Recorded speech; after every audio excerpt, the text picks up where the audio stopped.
अगर LGBTQ community के बारे में बात की जाए तो ये कोई नए लोग नहीं हैं, ये हमेशा से यहीं थे। बस फ़र्क इतना है कि समाज ने आधुनिक युग में इन्हें अलग अलग नाम और नज़रिए से देखा गया है और बुलाया गया है। कभी इन्हें स्वीकार किया गया तो कभी इन्हें दबाया गया है। एलजीबीटीक्यू लोगों का उल्लेख प्राचीन भारत में हिंदू, बुद्धिस्ट और जैन टेक्स्ट में कई बार किया गया है। शास्त्रों में भी इनका जिक्र किया गया है, जैसे कामसूत्र में देखने को मिला है। प्राचीन भारत में ट्रांसजेंडर को सम्मान दिया जाता था। महाभारत में शिखंडी, जो कि एक ट्रांसजेंडर योद्धा थे, जो अर्जुन के साथ युद्ध में शामिल हुए थे, उसका जिक्र है। भगवान शिव का अर्धनारी स्वरूप मतलब आधा पुरुष और आधी स्त्री का रूप ये दर्शाता है कि भारत संस्कृति में जेंडर फ्लूइडिटी का पुराना इतिहास है। कामसूत्र में भी समलैंगिक संबंधों का जिक्र किया गया है। और तो और मुगल काल में हिजड़ा समुदाय को सम्मानित स्थान मिला था और वे राज दरबार में महत्वपूर्ण भूमिका निभाते थे। प्राचीन ग्रीस के टाइम पर होमोसेक्सुअलिटी को ग्रीक और रोमन सभ्यता में सामान्य माना जाता था। प्राचीन ग्रीस में होमोसेक्सुअलिटी को समाज में अच्छी नज़र से देखा जाता था। इसे शिक्षा, राजनीति और सैन्य जीवन का हिस्सा माना जाता था। पेडरस्टी ये एक सामाजिक परंपरा होती थी जिसमें बड़ी उम्र के पुरुष, जिन्हें आप मेंटोर कह सकते हो, और छोटी युवा के किशोर लड़के जो कि एक स्टूडेंट होते थे, इनके बीच उस वक्त शारीरिक और भावनात्मक संबंध होते थे। और ये कोई यौन संबंध नहीं थे, बल्कि इसमें शिक्षा, नैतिकता और सैन्य प्रशिक्षण भी शामिल था। जैसे कि फेमस फिलोसोफर सोक्रेट ने अपने स्टूडेंट अल्कवाइटीज के साथ गहरे संबंध बनाए थे। ग्रीक गॉड्स के भी गे रिलेशनशिप बताए गए हैं। जैसे जियोस ने गैनीमेड नाम के एक सुंदर जवान लड़के को स्वर्ग ले जाकर अपना प्रेमी बना लिया था।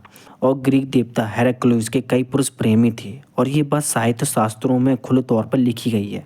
उस टाइम पर सैनिकों के बीच भी समलैंगिक संबंध थे, जिसमें थीब्स की सैक्रेड बैंड एक पेशे सैन्य यूनिट थी जिसमें 150 पुरुष प्रेमी थे। रोमन समाज में समलैंगिक संबंधों को लोग छुपाते नहीं थे और बड़ी इज्जत के साथ देखा करते थे, और वो खुलकर अपने रिश्ते को एक्सेप्ट किया करते थे।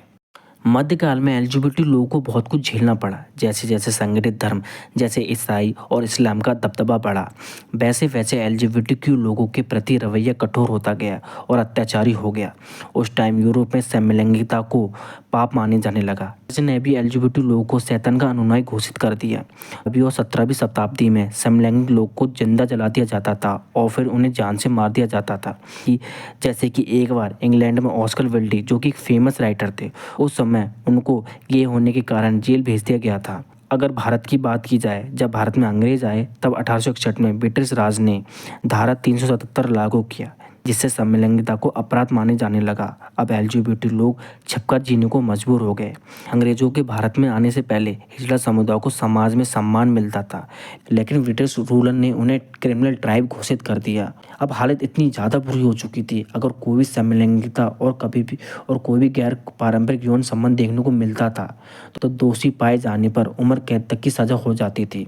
उसके बाद अंग्रेजों ने भारतीय संस्कृति में भी एलजीबीटीक्यू लोगों की एक्सेप्टेंस को दबाने की कोशिश की, और जो प्राचीन ग्रंथों में मौजूद समलैंगिक प्रेम और ट्रांसजेंडर आइडेंटिटी थी उसको इमोरल ठहरा दिया।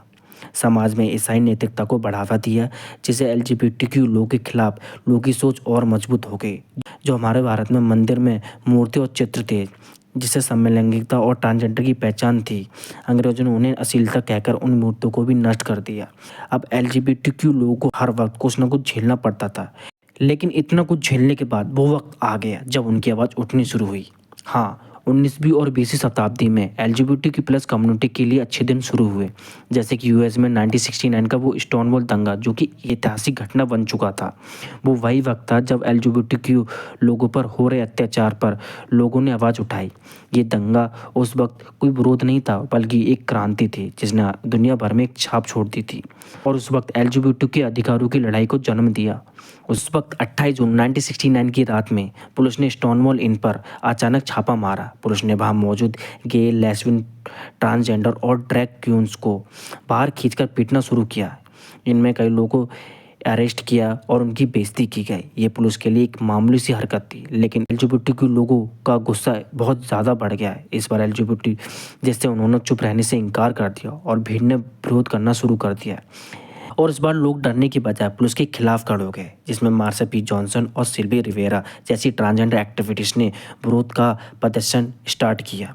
3000 से ज़्यादा लोग स्टोनवॉल इनके बाहर इकट्ठा हो गए और पुलिस को जवाब देने लगे, और ये दंगे लगभग 6 दिनों तक चले और ये पहली बार था जब LGBTQ+ लोगों ने दिखाया कि वो अब और अन्याय बर्दाश्त नहीं कर सकते।